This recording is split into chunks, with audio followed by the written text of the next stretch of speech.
Tonight, more mixed madness as the frenzy just heats up.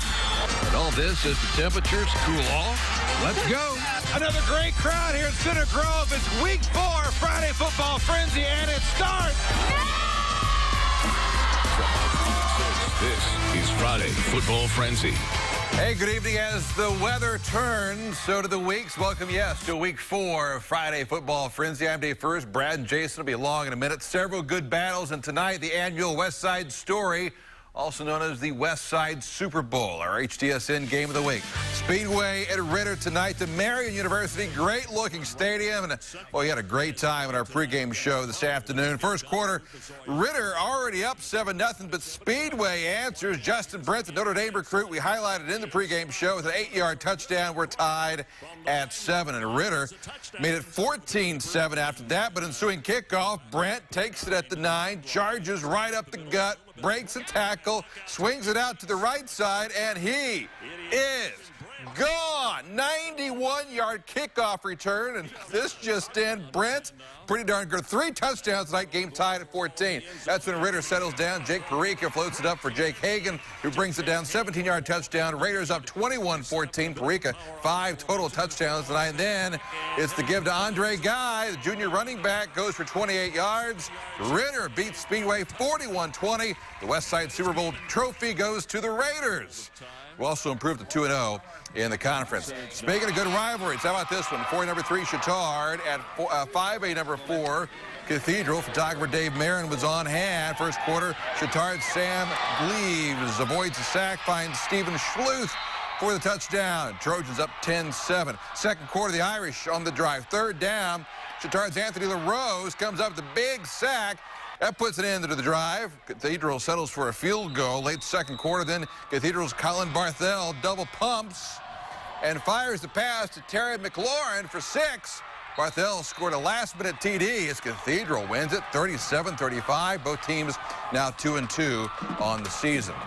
Well, Lucas Oil Stadium coming to life again on this Friday night, this time for at Lucas Oil Stadium, the Lucas Oil Stadium Invitational, a good doubleheader of games. Jason Spells live at the stadium with those stories.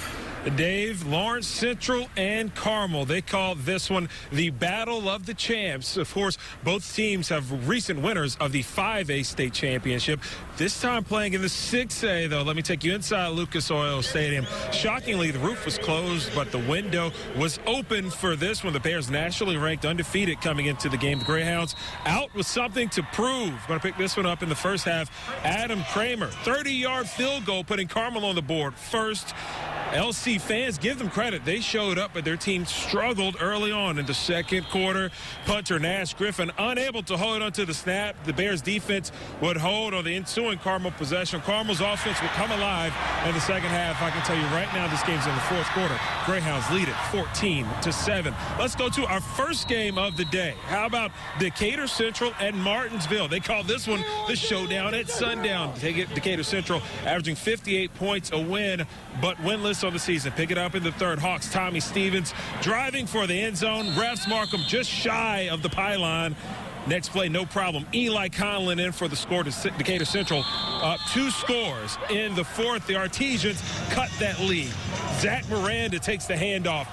Watch him go to work, ladies and gentlemen. 25 yards for Miranda. Decatur Central lead cut to 9. Hawks would not be denied tonight. This time, Conlon again shaking off tackles. Decatur Central picks up their first win of the season by a final of 64-40. Can you believe it? A team that averaged 58 points per game did not get their first win until tonight. It should be interesting to see how Decatur Central plays going forward. I'll tell you, the final of this game between Lawrence Central and Carmel will be a good one as well. For now, live outside of Lucas Oil Stadium, I'm Jason Spells. We'll send it back to you guys in the studio. Jason, thanks. Good 6A battle tonight when East meets West. 5th-ranked Warren Central at 4th-ranked Ben Davis into the first. Giants down 17-0.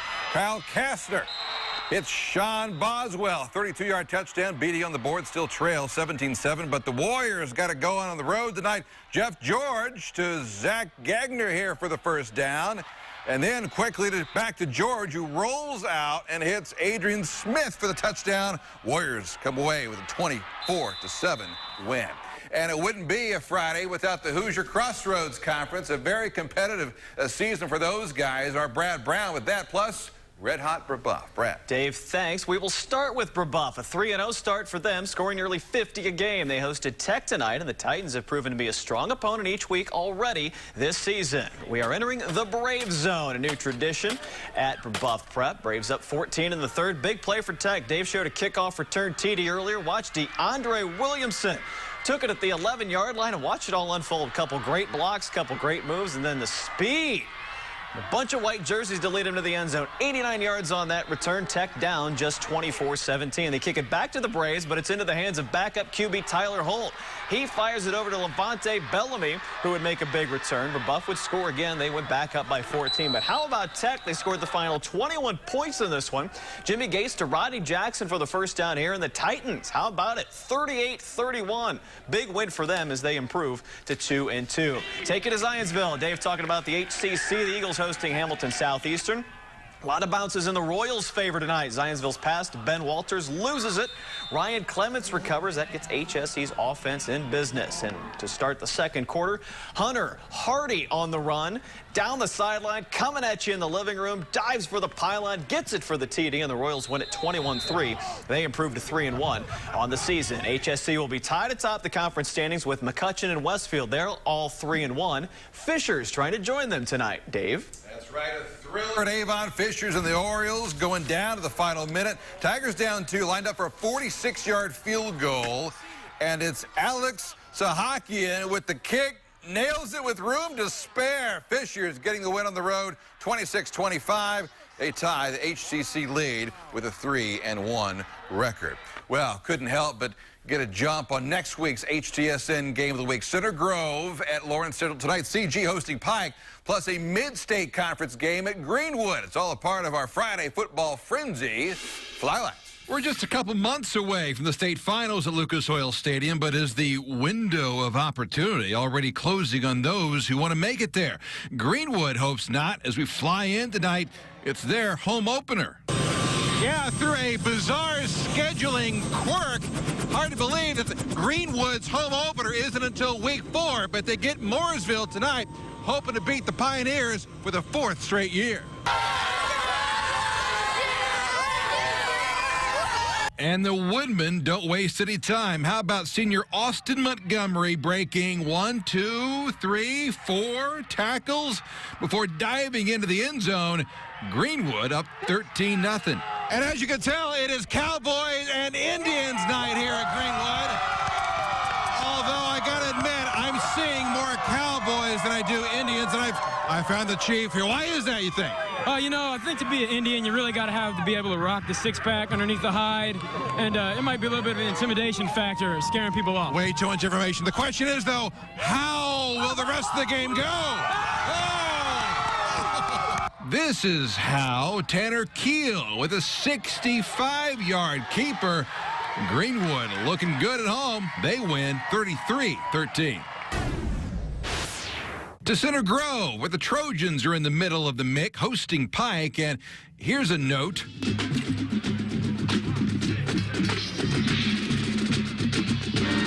CG only up 7-0 at the break. Pike opens the third with a Brent Lyles 2-yard score.